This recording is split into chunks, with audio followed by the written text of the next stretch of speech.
시편 90편 14절에서 17절의 말씀을 우리 1월 달에 주시는 우리 하나님의 말씀으로 함께 읽도록 하겠습니다. 아침에 주의 인자하심이 우리를 만족하게 하사 우리를 일생 동안 즐겁고 기쁘게 하소서. 우리를 괴롭게 하신 날수대로와 우리가 화를 당한 연수대로 우리를 기쁘게 하소서.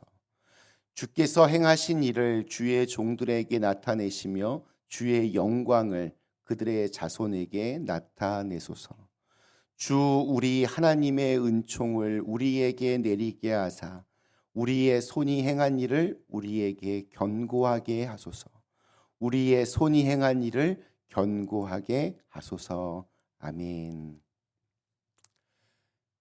네, 우리 2023년의 첫 토요일, 우리 월삭기도회로 또 우리 토요일 아침을 그리고 기도로 시작하는 우리 사랑하는 그린빌 가족들에게 올 한 해도 하나님께서 주시는 그러한 만족과 또 충만함이 깃든, 그래서 이렇게 꽉 찬 하루하루가 되실 수 있기를 간절히 기원합니다.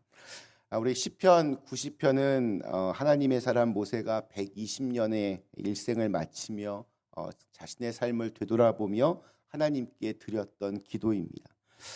그리고 오늘 읽은 우리 14절부터 17절까지에는 모세의 세 가지의 기도가 담겨져 있습니다. 우선 우리 14절 말씀이 이렇게 시작했습니다. 아침에 주의 인자하심이 우리를 만족하게 하사 우리를 일생 동안 즐겁고 기쁘게 하소서. 즐겁고 기쁘게 하소서. 근데 여기서 즐겁고의 히브리어는 라난이라고 하는 단어인데 이건 조용히 그냥 미소를 지으며 즐거워하는 것이 아니라 너무 기뻐서 크게 소리를 지르며 노래하는 것입니다. 우리의 하루하루가 또 우리의 1년이 우리의 삶이 이러한 기쁨으로 충만할 수 있기를 축원합니다. 우리 그 옛날 보면 참기름 같은 거에 보면 진짜 기름이 아니라 유사 기름, 가짜 기름들 이렇게 많이 있었습니다. 또 종교도 보면 이렇게 진짜 종교가 아니라 가짜 종교, 유사 종교들이 있습니다. 이 기쁨에도 가짜 기쁨 또 유사 기쁨들이 있습니다. 우리가 쾌락이라고 그렇게 말할 수 있습니다. 현대인들은 이 기쁨과 쾌락을 이렇게 다 비슷하고 같은 것이라고 생각할지 모르지만 그렇지 않습니다. 우리 소유와 존재, 우리 에릭 프롬이라고 하는 분은 그의 저서에서 현대인들은 기쁨이 없는 쾌락의 세계에서 살고 있다라고 그렇게 지적을 합니다. 쾌락은 한때 어떤 즐거움은 주지만 절정에 이른 뒤에는 슬픔과 허무함을 감당하기 힘듭니다. 참된 기쁨을 절대로 줄 수 없습니다. 아주 짜릿한 스릴은 경험할 수 있겠지만 우리 마음 깊은 곳에 있는 그 빈 그릇은 채워주지 못합니다. 그리고 또한 기쁨이라고 하는 것은 뭐 재수가 좋아서 일이 잘 풀려서 이렇게 얻어지는 것도 아닙니다. 기쁨은 저절로 그냥 다른 어떤 것으로부터 주어지는 것이 아니라 의지적으로 그 기쁨을 얻기 위해 노력하는 사람이 이 기쁨을 누릴 수 있습니다. 제가 개인적으로 굉장히 좋아하는 예화여서 제가 몇 번 소개해드린 것 같습니다. 유명한 심리학자인 레오 버스카글리아라고 하는 교수는 자신의 어린 시절을 자신의 책에서 이렇게 소개를 합니다. 어느 날 그 아버지가 집에 돌아오셔서 사업이 망했다라고 그렇게 알려줍니다. 그때 어머니는 자기가 가지고 있던 보석 목걸이를 시장에다 내다 팔고 그날 저녁 잔치를 열었다고 합니다. 아주 럭셔리하게 그렇게 저녁 식사를 가족 모두가 함께 즐겼습니다. 나중에 이 소식이 알려지면서 주위에 있는 친척들 또 친구들이 이 어머니를 굉장히 비난했습니다. 그거 먹을 돈으로 조금이라도 아껴서 그 사업 다시 하는데 좀 써야 되지 않겠나 하면서 이 어머니를 비난했습니다. 그때 이 어머니가 조용히 하셨던 말씀은 그날 저녁이야말로 우리 가족에게는 다른 어떤 때보다 기쁨이 필요했던 시간이었다라고 대답을 하였습니다. 그리고 그의 아버지는 내 아내는 우리에게 자신의 보석보다 우리 가족들이 더 소중하다는 것을 깨우쳐 주었고 나는 그날 다시 용기를 가지고 내 인생에 도전하기로 결심하였습니다라고 그렇게 말했다고 합니다. 우리 이 가정뿐만이 아니라 오늘 우리들에게도 이러한 진정한 기쁨이 필요합니다. 초대교회 성도들이 헤어질 때는 굿바이 하고 이렇게 인사하지 않았습니다. 서로를 향해서 기뻐하라라고 하면서 헤어지는 인사를 했습니다. 모진 박해가 시작이 되면서 그들의 일상생활은 완전히 망가졌습니다. 기뻐할 만한 일이 있을 리가 없었습니다. 어쩌면 그랬기 때문에 그들은 서로 이렇게 권면했을 것입니다. 기뻐하라고. 암울한 이 상황에 지지 말고 하나님이 주시는 그 마음으로 기뻐하라고 그렇게 서로를 축복하며 헤어졌습니다. 사탄은 우리의 기쁨을 빼앗으려고 합니다. 우리 요한복음 16장 22절에 보면 예수님이 이런 말씀을 하십니다. 지금은 너희가 근심하나 내가 다시 너희를 보리니 너희 마음이 기쁠 것이요 너희 기쁨을 빼앗을 자가 없으리라. 자, 그런데 우리 빼앗을 자가 없으리라. 내가 다시 돌아오면 그 기쁨을 빼앗을 자가 없으리라 라고 하는 말씀은 조금 이렇게 뒤집어 보면 그것을 빼앗으려고 애쓰는 자가 있다는 뜻입니다. 이렇게 사탄은 인간 관계의 아픔, 재정적인 압박감, 또 죄로 인한 넘어짐, 건강 문제 등등등 이런 것들을 통해서 우리의 기쁨을 이렇게 빼앗으려고 하고 또 우리를 굉장히 좌절하게 하고 우울하게 하고 분노와 두려움으로 우리를 이렇게 끌고 가려고 합니다. 이겨내야 합니다. 우리를 둘러싼 주변의 상황들이 아무리 암담해도 언제나 새로운 아침을 주시고 또 새로운 은혜를 주시는 기쁨의 근원 되시는 하나님이 우리에게 있습니다. 그래서 우리 14절의 첫 문장이 아침에 주의 인자하심이 우리를 만족하게 할 때입니다. 이 하나님과 이렇게 접속하고 있으면 기뻐할 수 있습니다.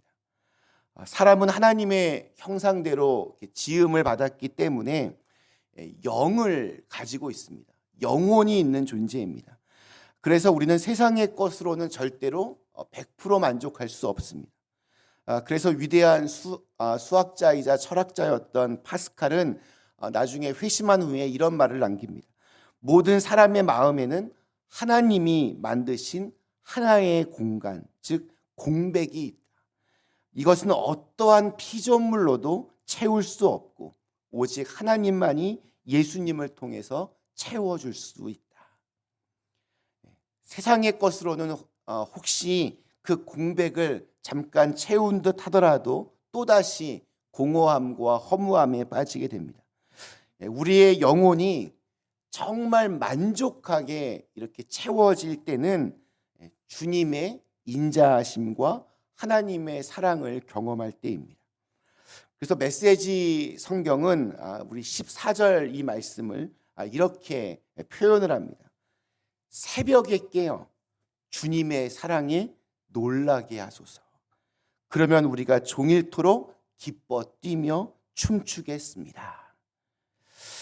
매일 아침마다 이러한 하나님의 사랑이 너무나 감격스러워서 그 사랑에 놀랄 수 있는 하루하루가 되셨으면 좋겠습니다. 하나님이 나와 함께 하고 계신다. 그것도 하나님의 인자하심으로 영원히 변치 않으시는 그 사랑으로 나와 함께 하신다라고 할 때 우리는 그 하나님으로 인하여 내가 정말 기뻐할 수 있구나 그렇게 고백할 수 있습니다. 우리 16절에는 두 번째 기도가 등장합니다. 주께서 행하신 일을 주의 종들에게 나타내시며 주의 영광을 그들의 자손에게 나타내소서. 만나와 메추라기 또 반석에서 물을 내시고 광야에서 40년 동안 놀라운 하나님의 일을 직접 직접 자기의 눈으로 보았고 또 주위의 이방 족속들이 두려워하는 것 등 수많은 하나님의 역사를 친히 경험했던 모세가 이제 그 하나님의 영광을 그들의 자손들에게도 나타내 보여달라고 그렇게 기도하고 있습니다. 네, 자녀들을 위한 기도 정말 중요합니다. 우리의 삶 속에서 경험한 신앙의 간증들이 우리 자녀들에게 잘 전해져야 합니다. 우리 자녀들이 이른바 하나님의 일을 보지 못한 다른 세대가 되지 않도록 그들도 하나님의 영광을 보게 해달라고 그렇게 기도해야 합니다. 우리가 아무리 자녀들에게 이렇게 이런저런 도움을 준다 하더라도 그것을 영원히 줄 수는 없습니다. 언젠가 정말 여러 가지 어쩔 수 없는 상황들 때문에 그들을 도와줄 수 없을 때가 옵니다. 살다 보면 우리 자녀들에게도 인생의 겨울이 찾아올 것입니다. 광야 같은 세상에서 혹독한 삶의 현실에서 좌절하고 낙심할 때, 그때 하나님을 의지하며 기도하며 담대하게 믿음으로 살았던 아버지, 어머니를 떠올릴 수 있도록, 그래서 자신에게 불어닥치는 어려움들을 이 자녀들 역시 믿음으로 이겨내는 것, 이것보다 아름다운 유산이 없을 것이고 이것보다 아름다운 이야기는 없을 것입니다.